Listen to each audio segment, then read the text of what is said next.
What's up, everyone? It's Wacko. Welcome you to week 8 of SSSDL season 4. This week we are up against a Bastia who has one of the, I think, craziest teams I've ever seen. Um, this is not even close to like a DJ Barrera team, but like if he put on like a mask and like tried to look normal, I feel like this is the type of team I'd see from like DJ Barrera, which is funny because it has the signature Zard Y. It's just a lot of like button smashers and like weird weather reliance, even like a random Floatzel, which I believe is his only water type. Um, we just kind of have a Floatzel sitting there for some reason. Don't really know why he has Floatzel, but you know what? All the better, I guess. Now, yeah, as you can see, he has Trapagos, Tinglu, Zard Y, Raging Bolt, or as I like to call it, Raging Boner, which is funny because I also get to move called Thunderclap. Um, Terrakion, Bronzong, Z Poltegeist, Floatzel, Z Vileplume, Rabambi, and Z Arbok. I was very, very, very scared of Z Vileplume in this matchup. Like, Z Growth, or even just like Z Weather Ball, or like something. Like, I felt like Vileplume kind of ran through my team, and I don't really have good prep for it. If he wanted to run Timid, he can easily just outspeed Zeraora. Um, I'd have to be running like 3 Assault Vests to even like deal with Z Vileplume, but to be fair, I think it's a little bit hard to get Vileplume set up, especially when he only gets like 2 turns of Sun, because Zard would be Mega Evolving and then it has to somehow switch out. You have to get in Vileplume safely, and then you also would have to click Growth, so you wouldn't really get that many turns to get up Sun, unless you're planning on sacking Zard to like a Stone Edge or something and like just Mega Evolving, but he'd really only be able to do that against like Plasma Fists, I think. So yeah. Anyways, on my team, we are bringing Torn, Samurott, Zera, Nidoking, Hydrapple, and Frostlass. So we have not seen Nidoking and Hydrapple since week 1, and Frostlass will be making her debut. Very exciting. Now, if I can switch the scene. So yeah, as you can see, those are our sets. And let me move this like slightly. Okay, I feel like something's a little bit off there. I just wanted to see like Nidoking's tail on the sprite art. That sprite art is actually a little bit off-centered, is it not? Like, why is Nidoking so much wider than Torn? I don't know. I don't really know. Anyways, our Torn set is really cool. We have Acrobatics with Smackdown. Am I U-turn or knock? I think I'm U-turn and Defog with Rock Gem. So basically, the point of it is to KO Zard, and that's kind of it. It ensures that I can run the strong enough Smackdown to kill Zard at most percentages, and then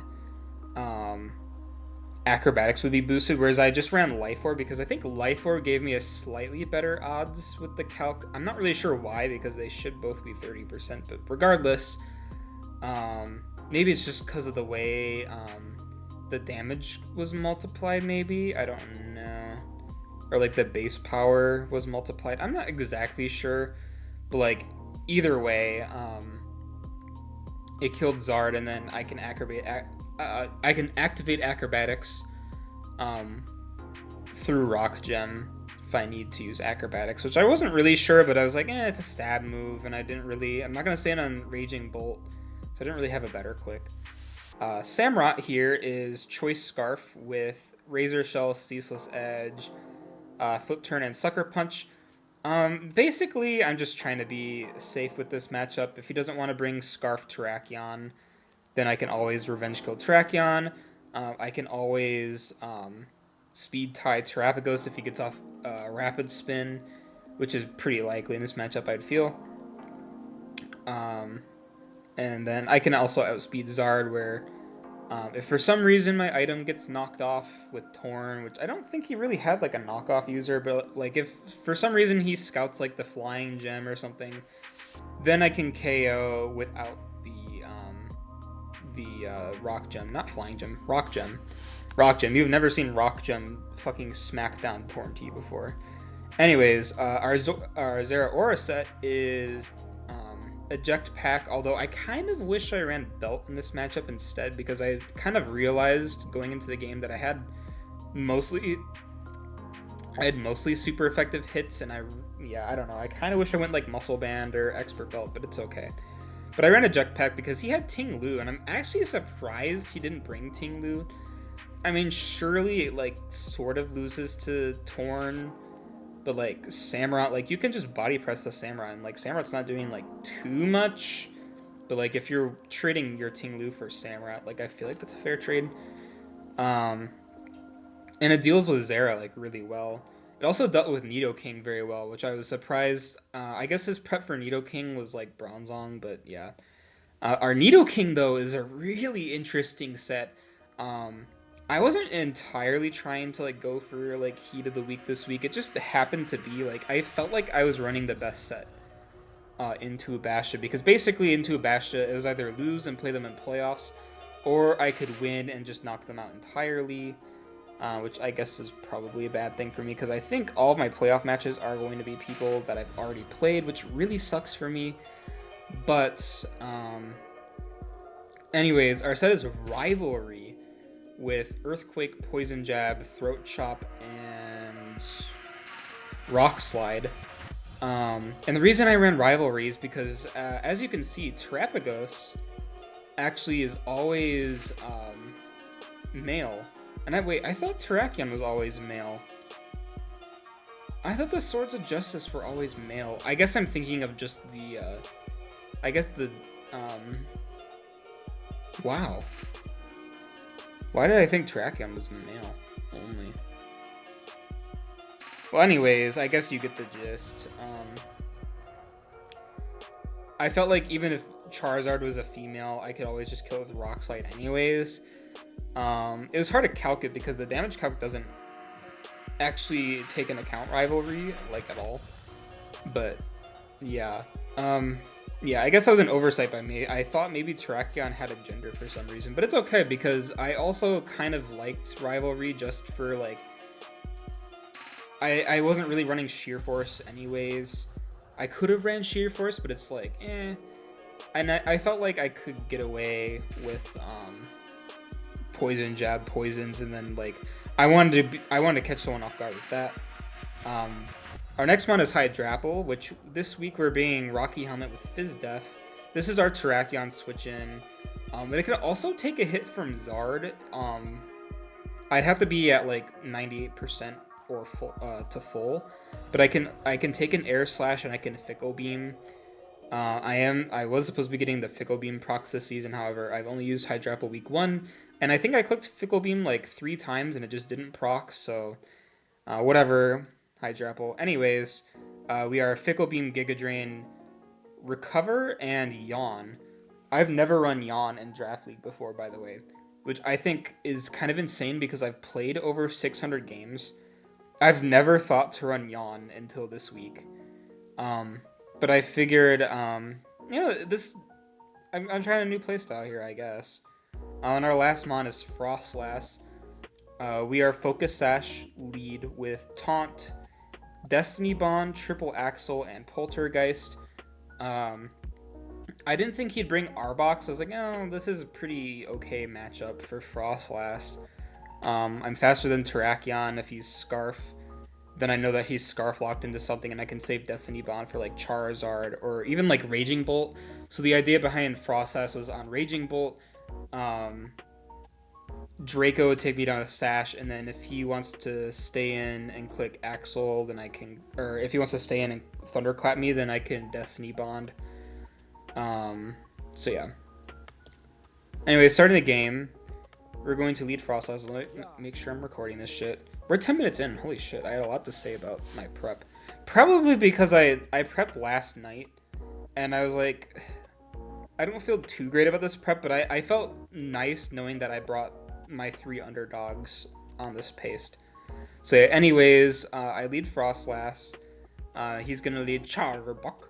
No nickname, by the way. Fucking lame. But happy birthday, our Frostlass is gonna come out. Now, why did I name her happy birthday? I don't fucking know. But I'm gonna taunt. And also, unfortunately, I couldn't get the April Fool's Day sprites on the replay. I thought maybe the replays would have the April Fool's Day sprites, but I guess we're too poor for that. You know, I'll play the game out on Showdown after whatever happens. So yeah, he's going to knock off my Sash. I will taunt him, but he is forced to kill me here, and if he doesn't want to kill me, then he's going to be forced to swap in something that is slower. Even though I'm like minus attack drop, it's like whatever. But I don't think he wants his mons getting chipped this early. Like, he'd rather just chip the Arbok. However, yeah, he falls for the Destiny Bond. I'm not really sure if he fell for it, if he just wanted to get a KO with Arbok. I think same for Frostless, because Arbok was his debut as well. So I guess he just wanted to get a kill, and that's exactly what I thought about Frostless too. So we both got our kill on their debut. I'm going to go into Zeraora now, and instead of staying in, I decided to switch out because I felt like Zera was my best mon in the matchup. Did I even talk about its moveset?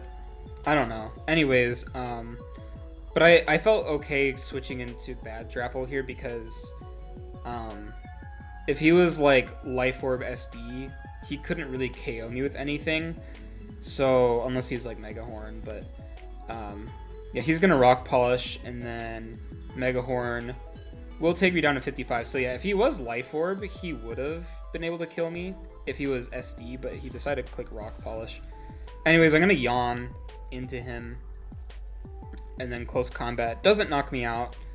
I'm not really sure why he ran Mega. Oh, you know, it's for Slowking, and I guess, I mean, you CC the Samurai, but it's for Slowking. That's why you run that move.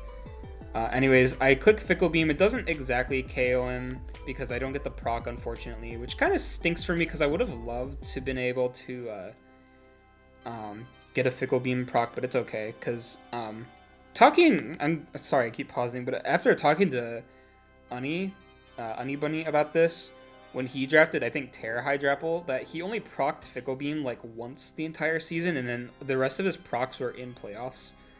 So I guess maybe Hydrapple will do something in playoffs. I don't know. We'll see, though. Anyways, yeah, he goes into Bronzong, and then I recover. I felt like I could recover because I didn't think he'd go into Zard expecting like a Fickle Beam. I didn't think he'd go Terrapagos or like Raging Bolt either, so I was like, he'll probably just sack Terrakion here, right? I can just kind of recover back up to full, or recover and switch out, but yeah. But I am back at 61, which because of Regenerator, I'm technically back at like 94. So yeah, he's gonna get up his rocks. I will Ceaseless Edge, which doesn't do too much, honestly. Body Press does a lot, but it's like whatever. Now he's gonna go into Raging Bolt, and Ceaseless Edge will do about 38%, which is okay because that puts him in range of always dying to my Nidoking, and Nidoking is built for this Raging Bolt. As you can see, Draco Meteor did only half to fucking max fucking special defense AV Nidoking. He's gonna go into his Terrapagos though, and he will eat the Rock Slide. I don't know why I clicked Rock Slide here. I think I should have probably clicked EQ or Poison Jab. I think the correct play was to click P-Jab here. But either way, I mean, it's like whatever. He will be able to Rapid Spin the rocks away, and I will P-Jab. For some reason, I was trying to get the Poison. I think my best click here would have been to click EQ twice, and I think EQ twice might have been able to kill him. But it's fine. Yeah, see, Poison Jab doesn't exactly kill him here. He'll be able to kill me with the Rapid Spin, though, which kind of stinks. But yeah, I don't know. There's your Rivalry Nidoking. Didn't get a kill this season, unfortunately. I will say though, he definitely, I think he deserved a kill because he carried the shit out of week 1, and he kind of stopped a Raging Bolt from killing something. He also brought Terrapagos down so that the rest of our Mons could kill it. Terra Starstorm won't be able to knock me out. For some reason, like I spent a while on this turn because I was like, oh, Earth Power is super effective on Zera, and I don't know if I want that to knock me out. But then I remembered after using Terrapagos that Terra Starstorm is just always the best click on, unless you have a 4 times effective move, which would be like Ice Beam for Hydra Apple. Or Dark Pulse for like Ghosts or like whatever for like Steel Levitate Mons like Flamethrower. Though that's like the only time you would run coverage, unless it's those scenarios you only click Terra Starstorm. Anyways, yeah, I'm gonna KO this with Plasma Fists. But crit did not matter. He's gonna go into Raging Bolt because I think for him, maybe he wasn't considering me being play rough, or he wanted to force me to miss. Because I think maybe he thought Bronzong would die to a knockoff. But the funny thing though is if I had knockoff, Zera would be 6-0ing this game. However, Blaze Kick, he is Akaberry, which just doesn't knock him out. I did not consider Akaberry in this matchup. But according to him, he was really scared of Tauros. So I guess that's why he was Aka. But I think in hindsight, I should have clicked Plasma Fist again or CC'd. Because CC would have meant I switch out, and then I can just go into Samurott and then flip turn. And then I wouldn't have had to risk anything because Zera cleans up this game. But it's fine. Zera's gonna die to another crit. Whatever. Neither of those crits fucking mattered, by the way. But that's okay because now Samurott can come in. I will flip turn. When I originally went Samurott, I was like, wait, I don't think I thought about this clearly. Yeah, I'm going to go Torn as he brings in the Zard, which is exactly perfect for what I want to do because now he's going to get up the Drought. I'm going to click Smackdown and he will go down in one hit. This Smackdown play is something I've wanted to do for so long because I remember running Smackdown on Cinderace for like a Moltres, and I'm so happy that a Smackdown actually worked for me. And I also learned in CLDL that Torn actually got Smackdown like not that long ago, like last week actually, and I think it was for another Zard Y. Did I say Zard X? I meant to say Zard Y, but either way, I do win this game now because Trackgun is asleep.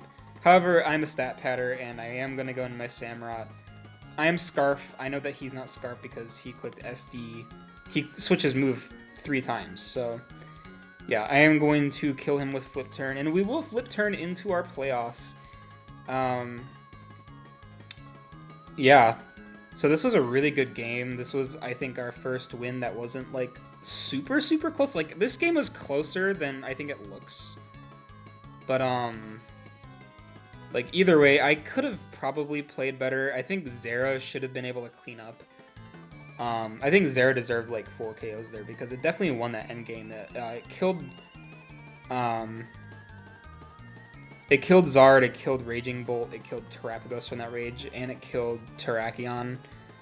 And it outsped everything. The only thing that happened was the Akaberry, which I was not expecting.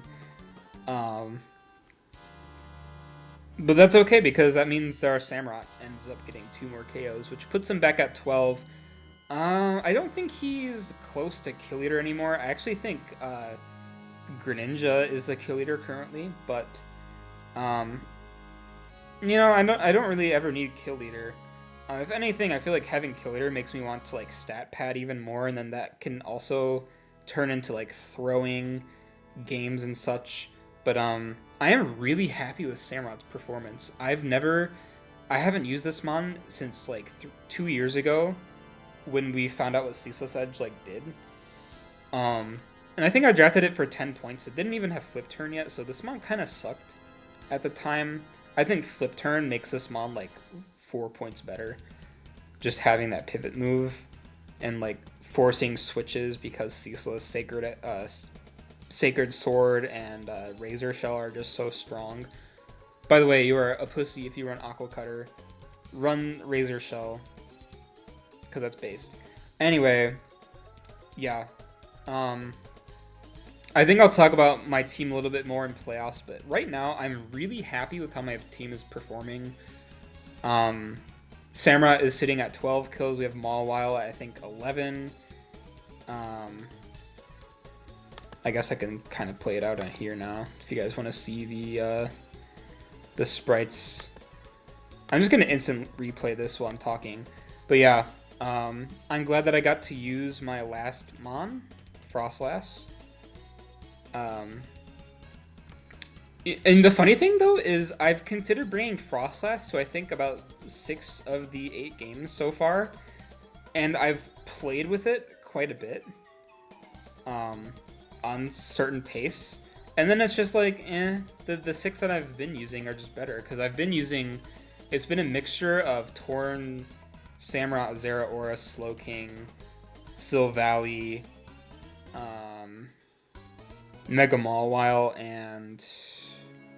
Who's my last mon? Tauros. It's been like those 7 for like the most part. Nidoking has been toyed with quite a bit.